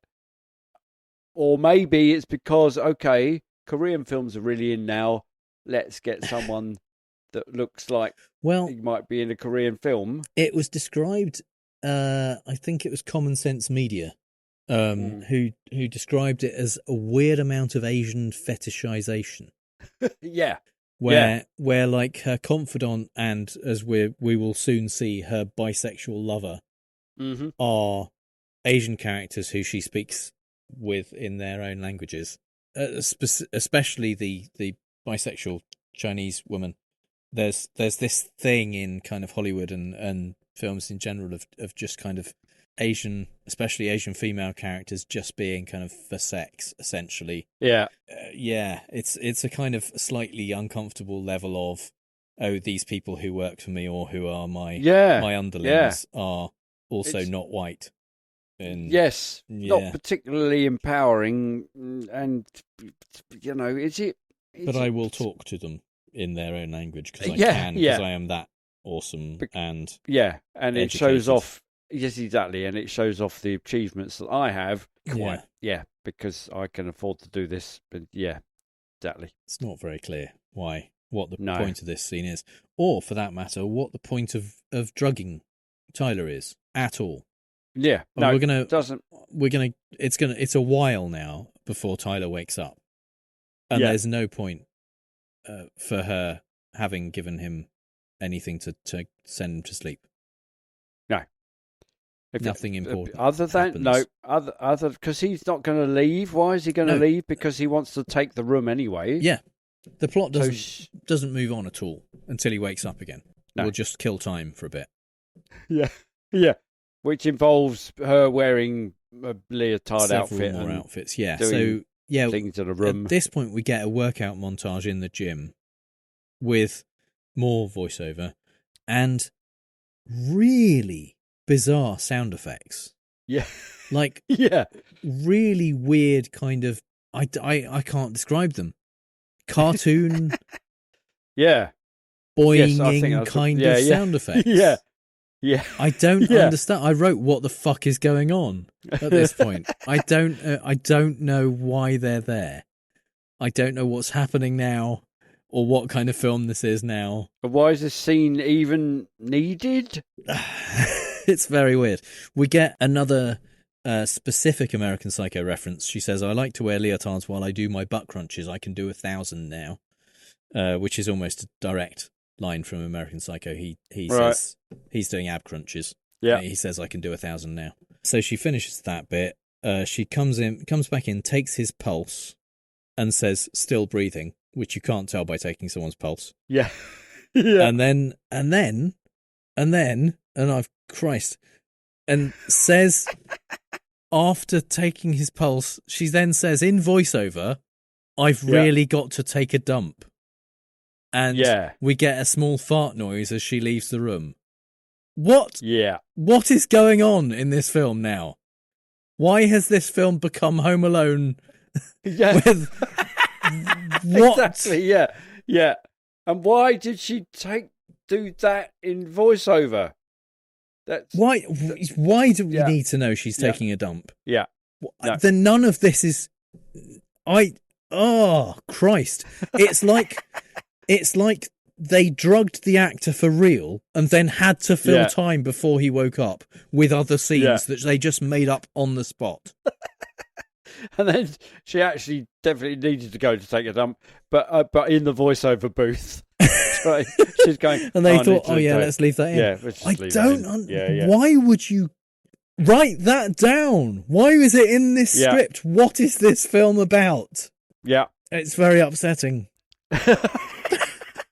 And then I was thinking, do we get a clever Maggie Gyllenhaal secretary reference when she goes to the bathroom and basically jerks off to the Dow Jones index?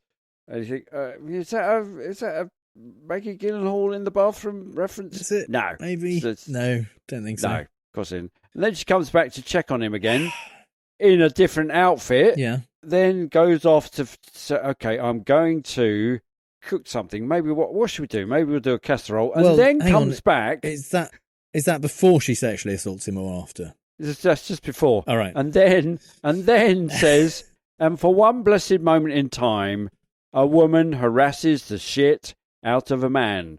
And what does she do?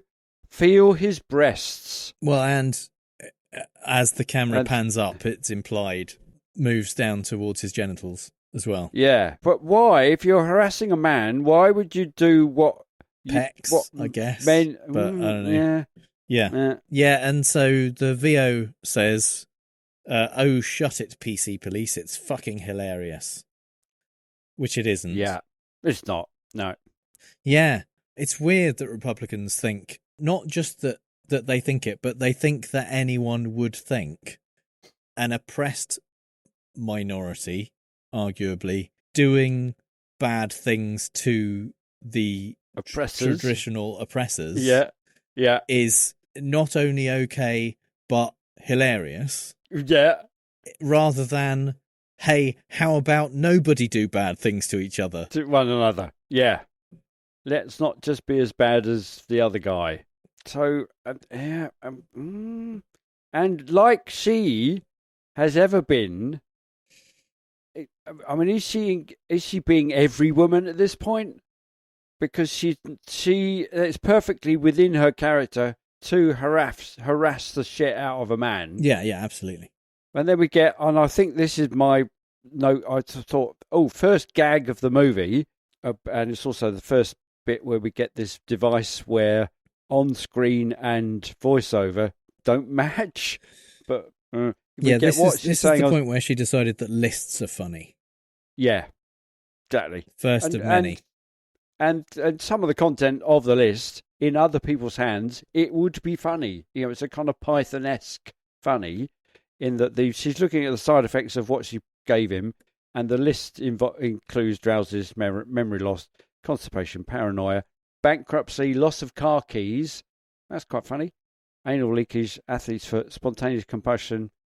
Yeah, maybe not. Hairy palms, turning into a werewolf, death repeated several times. Yeah, it's all right. You know, doesn't belong in this movie. But yeah, it's one of the things that could have been done better. I mean, it doesn't belong in the movie. That's the thing. It doesn't. No, it's.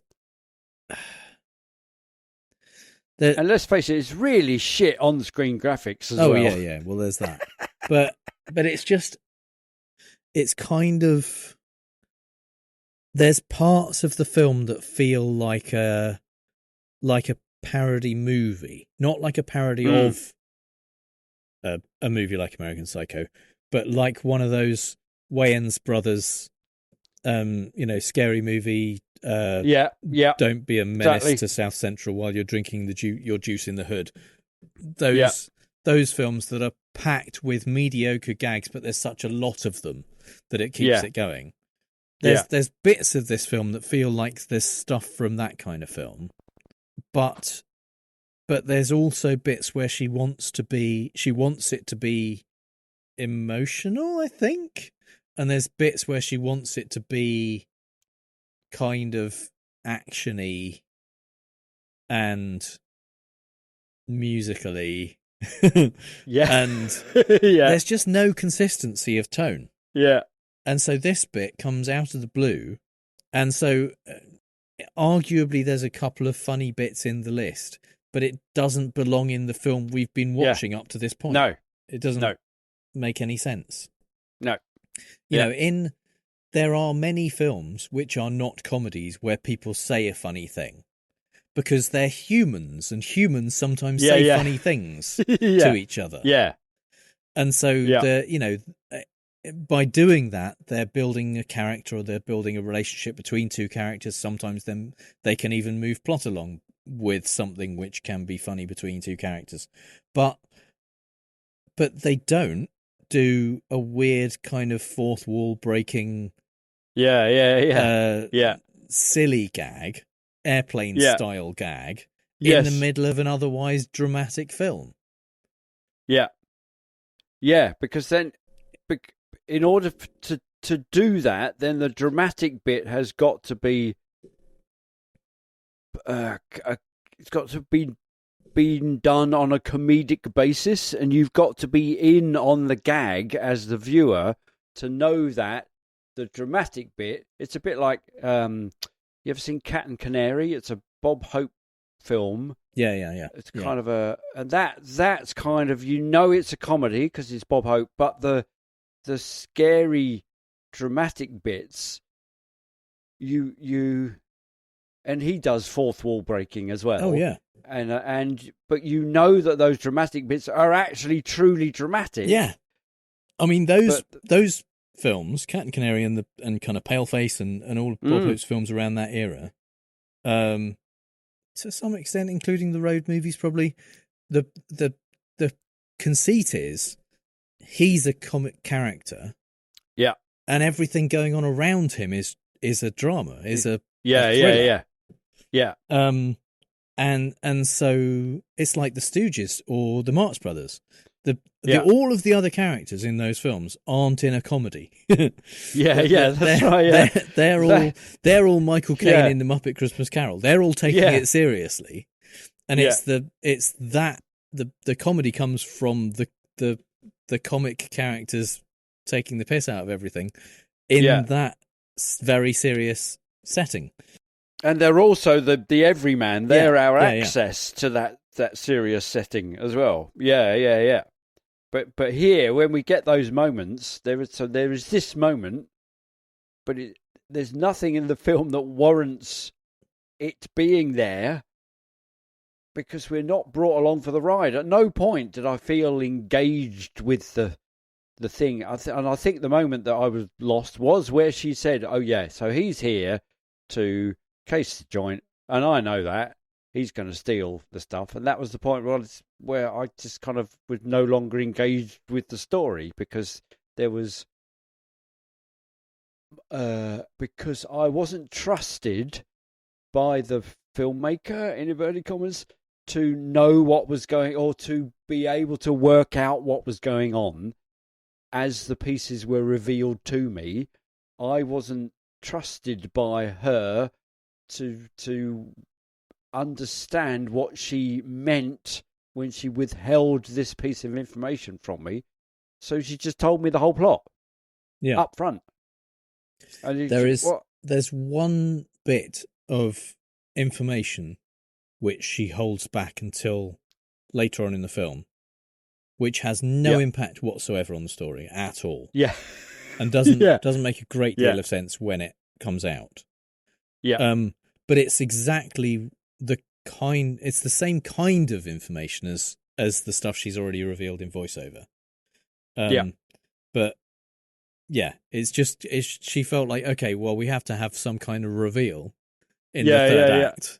Yeah. So here it is. Because that's what you do. Yeah. So we'll have that. So that, But then we because the thing that we're about to get, which actually is the best film reference in the movie so far, isn't hammered home to us in voiceover. Yeah, it's when we see a Walkman, and I went, "Oh, why the Walkman?" And then she puts on the Footloose. Let's hear it for the void, Denise Williams. Yeah. So it's a Footloose reference. You go, oh right, oh yeah, brilliant, right. So she's having a dance. Why is she preparing food in the basement? Right, she opens the freezers. There's all the bits of body parts, and the best joke of the movie. When we get to the line, let's give the boy a hand, she waves a forearm, dismembered forearm, in an arc out of the freezer. And you think, oh, yeah, that's... And all I could think of is you're going to get freezer burn, not without any gloves. And you think, oh, okay. And then she says... No, that was my thought. That I was worried about getting freezer burn, which made me thought that maybe I was a serial killer once. Yeah. And then we get that nice bit about the correct way of using a saw blade. Yeah, but it's not, is it? I mean, no. She says that she learned early on that if you have to freeze the body before you cut it up. Saw it up. Yeah, otherwise you get blood everywhere. And there's like a flashback of her being spattered in blood. Yeah. And she says, note that this circular saw cuts on the upstroke. And the bottom edge usually remoons smooth. Yeah. I don't know why she said remoons. Presumably because she fucking refused to do a single second take, even if it was a voiceover. Yeah. I thought that was a sufficient amount of English accent. Yeah. How do they say remain in England? I think they say remoon, don't they? Yeah. Remoons smooth. Yeah. But the thing is, first of all, you definitely don't have to freeze a body before cutting it up in order not to get splattered with blood. You see, now I'm suspecting that you're a serial killer. The famous thing about blood and dead people is that it stops flowing once you die. Yeah. And so, first of all, it wouldn't spurt everywhere, but after like between 6 and 10 hours, it isn't even liquid. It has all coagulated. Right. So you could absolutely just cut it up then, and it would be fine. Wouldn't go anywhere. And also, yeah. Well, first of all, it's not a circular saw; it's a table saw. Yeah. And the one she's got in close up and starts using when she says it cuts on the upstroke, cuts on the downstroke. Yeah. Well, actually, it's it's a two-directional blade. Yeah, but if you were pushing it towards the saw it's moving downwards. It's not cutting on the upstroke. And also, none of the freezers that she has are big enough to put an entire body in to freeze it before you cut it up. Absolutely not. No. Where does she do that? We specifically see her taking parts of a body out of the freezers to cut up. Exactly. Also, just a note for later, we see into this freezer, there is at most one body in there in bits. Yeah. Realistically, less than one body. It's an arm and a few limbs, a head and a few limbs, rather. There's not even a torso in there. So, which will become important later. Yeah. And then she puts a leg on the kind of table saw table, which could not have a clearer seam down the back where it has been moulded from foam rubber. Yes, exactly, yeah. Yeah. We've made better props than that. Yeah. And then it goes out. Then we're back in the lounge. Mm-hmm. Another new outfit, and Tyler's woken up, and said, "What happened?" And she goes, "Oh yeah, I roofied you." Yeah. And there we go. All right. There yeah, was never fair any enough. reason for that. No. But He doesn't but say he does say what, at that why. point, Yeah. he does say, "I can't tell if you're being funny," which is reasonable for this film. Yeah. I thought that quite a lot. Yeah. Yeah. I'm with you, man. Yeah. I'm with you, Tyler. We can't tell that either. Yeah. And then he says again, he's forgotten because he's been roofied. He's forgotten that just because he's wearing an outfit doesn't mean she's going anywhere. His brain's And reset. he says, "Yeah, where's the party? No, I'm not going anywhere. Just because one's at home, one doesn't abandon one's commitment to fashion and personal style." And we know she's committed to fashion because she mentions various designers. They're credited a great deal in oh my God. And then it's just, oh fuck, I've forgotten this bit. So she then tells us what she has in French of the things that she's cut up. Yeah. And the food that she's plating up. Yeah. I mean, one of the things she says is frat boy bouillabaisse sautéed with paprika. Which, given that bouillabaisse is very specifically fish stew, you first of all can't make it with meat. And secondly, good fucking luck sautéing stew. Yes, exactly. Yeah. And a hipster cassoulet. So she's obviously got two different people out of the freezer. But there was salad with California ass, which we assume is a different thing from frat boy, and a different thing from hipster. Yeah. And then he looks across the kitchen, and there's a BMX on the floor, and she's got a nephew, and we hear about the grandmother, and then what happens? Oh, she can't. He fixes it. He fixes. It's all put together except for one pedal. Yeah, and so he puts the pedal on, and she's impressed because she couldn't figure out. She couldn't work out because she has an IQ of 170 something. So we get a flashback of her trying to put it together with a voiceover, of course. Where she tries to put the pedal on and then says in voiceover, "Fucking thing is broken." Yeah, because even though it would cost them nothing to do that again in voiceover. Yeah, no, only one take. Calculon does one take. Yeah. So, and he explains that the reason she couldn't fix it is not because it's broken, but you've got to turn it anti-clockwise. He says, which proves that he's an English actor and not an American one. Yes. But he's doing an American accent. Yeah. But now later on, there's a bit where she's trying to be English, and she says, I can't. Yeah, there's one the other way around. I hadn't spotted that one of his, but there's one the other way around where she is affecting an English accent, but reveals that she's not English by a similar grammatical slip up. Yeah, not through saying broken. No, she doesn't say that. That's not that. It's something else. Yeah. Right. So then what happens? Oh, well, we learn that her IQ is 173 because she's impressed that he was able to fix the thing and says, "My IQ is 173 and I couldn't figure it out." Oh, that's right. Yeah. And I mean, 173 is, to be honest, I was surprised at how modest she decided to go with that because it's not the limit. You know, you can. There isn't really a limit, but there are people with recorded IQs much higher than that. And didn't Trump once say he was way up there? Oh, he said he's got higher IQ than any of the haters or something like that. Yeah. Around the man-woman camera. But yeah, I mean, if she did have an IQ of 173, it would be a bit disappointing, really, that it took her until 19 months before her 30th, or 19 days before her 30th birthday to start her hedge fund company, because most people with IQs in the 170s are kind of child prodigies. They're the kind of people who are, graduating from law school at 15 and beating 6 grandmasters in chess at the same time and stuff like that. They're not people who take until they're 30 to start up a hedge fund. Yeah. What was she doing for her entire 20s?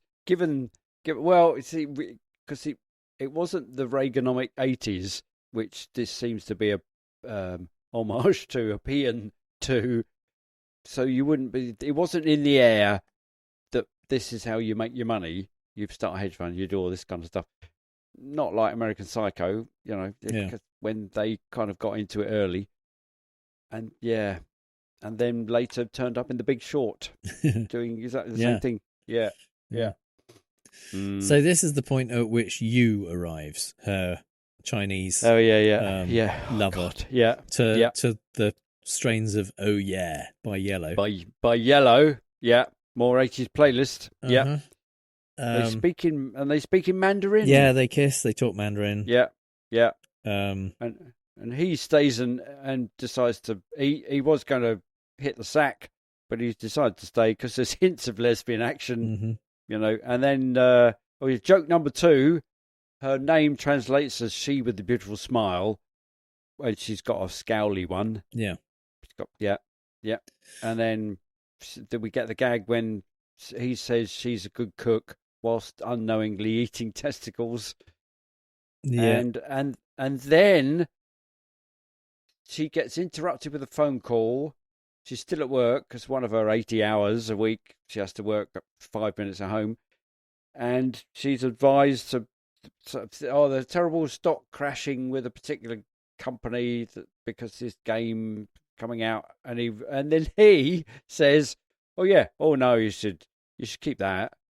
And then goes through a fairly good, convincing, succinct summary of market spread and penetration. Well, not really. He says this game company had a shit game, but they've got 2 good games coming out, so it's probably going to be fine. But she's kind of solved. She goes, "Oh my God, you're a gamer," know, and on that basis, that's why she hangs on to the stock. And you've convinced me through your brief overview of market spread and presentation that I'm not to sell the stock. It's just I go, "Oh, you're a gamer." And then she says she doesn't know whether to be impressed or wildly impressed or turned off that he's a gamer. I don't know why she would be wildly impressed. Yes, exactly. Those are the only 2 choices. Obviously, when you encounter a gamer, that's all there is. Yeah. So then, thanks to him probably making her lots of money or something like that, then they party by the pool, take Molly. Yeah. To the tune of "She's a Maniac." Yeah. Yet more playlist. And then they have a kind of threesome a bit until Yu decides she's leaving. Yeah. She and Tyler kiss, lips clamped firmly closed. Really badly. Yeah. Yeah. I've heard it said that the reason Louise Linton made this film was so she could make out with anyone except Stephen Mnuchin. But she certainly doesn't seem to be enjoying this at all. Want to make out with Ed? No, later on I noted that in the end credit sequence or later on where they declare undying.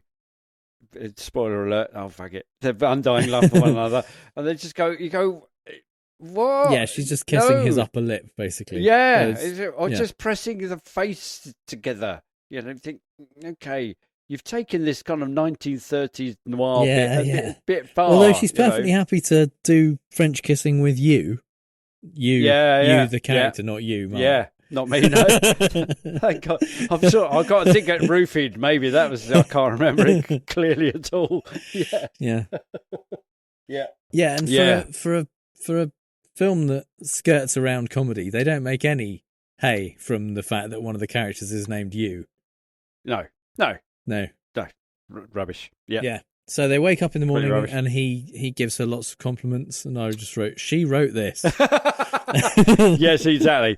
Is he still wooing her to rob her, despite being roofied?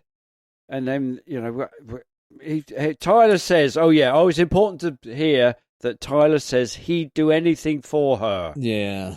When he's offered MDMA, I'll do anything for you. Really? Well, why? On what basis? Is it because you're still wooing her in order to rob a blind? I don't think so, because barely anything happens before he tells Chad that he's thinking of actually taking the room rather than robbing her. Right. So I think at this point he's already in. Right. And then she even calls him cute in the morning. Yeah. And then on my note is, I see. This is what passes for them falling for each other. Yeah. That's, in what passes for a rom-com, that's what passes for the rom bit. Yeah. Okay. And then she heads off to the gym, and he puts on a bathrobe and dances around the house for fucking ages.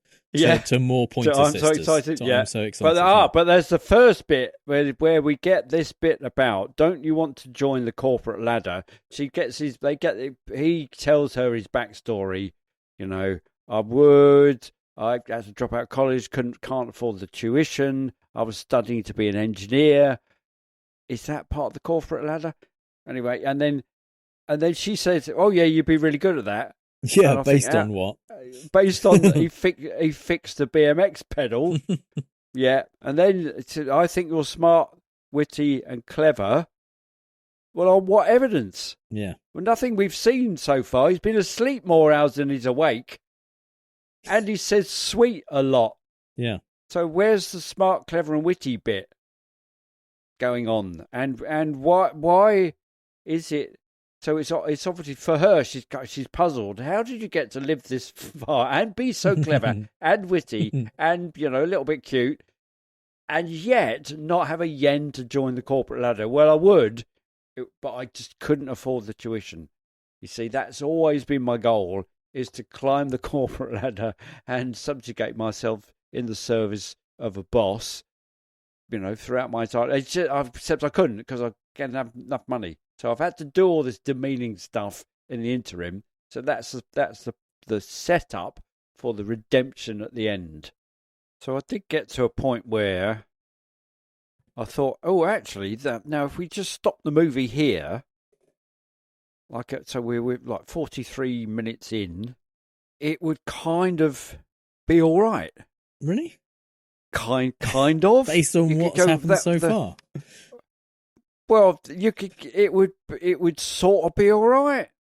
Then, but then the rest of it, like from 40 odd minutes on, you just think, well, it's just pointless now. What's all this for? Why are we doing more of this? But also pointless up to this point. Yeah. We kind of, I mean, I suspect in my head what I was doing was going, could you take that bit? You could rewrite that bit, or you could move that bit around. And actually, if you did channel Charlie Brooker and Black Mirror, you could hold off that reveal that you gave us at 17 minutes. Just don't tell them that bit, so that when we get to the bit, so we almost end on. Let's not roofie him, but we almost end because there is that amazing reveal that she's cutting up bodies. You go, okay, if we didn't know that bit. And then they wake up in the morning and we don't get the bit about, well, I would join the corporate ladder if it wasn't for that I don't have any money. We don't have any of that bit. We just wake up and they look like they're falling in love and they don't know about each other. And that's where you'd leave it. Yeah. I mean, the thing is, there's shorten it to 10 minutes. Obviously. Yeah, absolutely. This would make I was going to say moderately good, but it's mediocre. This would make a mediocre short film. As a short film, there is enough story. You have to change the order because, she shouldn't have revealed that she knew that he was casing the joint until later. She shouldn't have revealed that she knew about it until after that. By the time he finds the bodies in the freezer, she's already been trying to kill him for like 20 minutes. Yeah. That should have been the thing that triggered stuff. When after he brings when he stole the car, he should have either found the body in the boot. Yes, exactly. Yes. And then thought, okay, well, fuck. And what do I do now? Do I dump the car? Do I call the police on her? Do I take it back because I kind of love her? Yeah. That's drama, but he didn't know about the body. The body was never mentioned again after he brought the car back. No. So there's all kinds of things that could have been interesting that she fucks up. Because she wants to be. But it could have been. Because it could have still been kind of funny in places, not with the silly stuff. But there are places where it could have been dark and funny and kind of uncomfortable and funny. There's plenty of serial killer comedies. There's lots of kind of dark humour. But there's also that potential. That kind of humour in the face of what is very dramatic, which Cat and Canary does, and Ghostbusters, and that some kind of the stuff, the witty banter between the people in the face of implacable foe. Last Boy Scout is another great example. The banter between Bruce Willis and Damon Wayans is brilliant in that film. Because Shane Black wrote it, and he's a good writer. Yeah, there's stuff in there where there's real genuine stakes. There's drama, but there's also people just being naturally witty. Yeah. And there's room here for a dark, humorous story about a serial killer who falls in love. Yeah. With some drama and thrills and conflict and stuff like that. Two characters, there's no conflict at all. It's essential that we know as little about her as he does. Until it gets revealed, and vice versa, because they're two people out to exploit each other. Because she's going to kill him and eat him. He wants to rob her blind. It's important that he doesn't know, and we don't know that she knows that about him, and that we don't know that we think that she doesn't know he's going to rob her. So she's falling in love with him. He's going to rob the place. He's falling in love with her. She's going to kill him, or she's a serial killer. That's the bit that neither of them need to know, and we need to get those things revealed to us at a slower, at the right time. Not at the right time. All in the first 20 minutes. Yeah, the pictures. There needs to be the pictures reveal the things almost in the right order. Like the whole Footloose bit with the dead bodies and stuff comes, we don't know what she's done. If she hadn't have told us any of that stuff, that would have just appeared at that moment. He doesn't need to have been roofied. And then the next scene, which is where, after she's gone to the gym, where the bit where he talks to the accomplice. If we didn't see that, that was on CCTV, then we would know that, and we would kind of go, "Oh no, if she finds out she's going to kill him, then we would start to care about them." It's like in American Psycho, we don't. when Patrick invites his colleague who thinks he's someone else back to his apartment, and he's sitting in the lounge listening to probably Phil Collins or something. We get that brilliant shot from the bathroom where Patrick's gone in and he's doing up his kind of clear plastic waistcoat and picking up an axe. And Jared Leto's in the living room going, "Why is all this newspaper around here?" And that's the moment where we think, "Fuck me, something bad's gonna happen here." It's not. We'll go, get out. It's a revelation because no matter what you know about the film going in, they haven't spoiled that up to this point. They've told you a story, and then they've gone, "Oh, actually, here's a thing." So I mean that's and it's kind of the potential has been there up till now, because she just blurts out, "Oh yeah, I'm a serial killer," and all that kind of stuff, and he just goes, "Oh, don't! You're really hard on yourself. Don't do that." or no, that's later on. But it's the similar stuff's there. So there's that really you could play with that because it's about, he says you need to stop putting yourself down, but actually she is telling the truth. I am a serial killer and I will kill you, and that kind of thing. He's going, no, you're not. You're fine. You've got to have a bit more self-esteem. And you think, oh yeah, but that would be interesting to do, but he's absolutely ruined because it's in the hands of idiots who don't know what they're doing. So, yeah. So, we're not going to get through this in one episode, so we're going to need to come back to it and talk about all of that cool stuff that we've just been talking about. In our usual way. We talked longer about half of the film than the film actually runs. Yeah, because and I was telling somebody that we will be doing this, and they said, "Why don't you watch good movies?" That's no fun. I think, well, there's kind of no need to watch good movies other than going, oh yeah, that's good, that's really good, I like that bit, and it wouldn't be interesting to listen to, I don't think. Because you just go, oh, that's good. Yeah, this is a really good bit. I really like that bit. That was a good bit. But meanwhile, come back next time to hear us talk more shit about this particular shit movie made by shit people with too much money. Yeah. Thanks again for listening and for your patronage. Very much appreciated.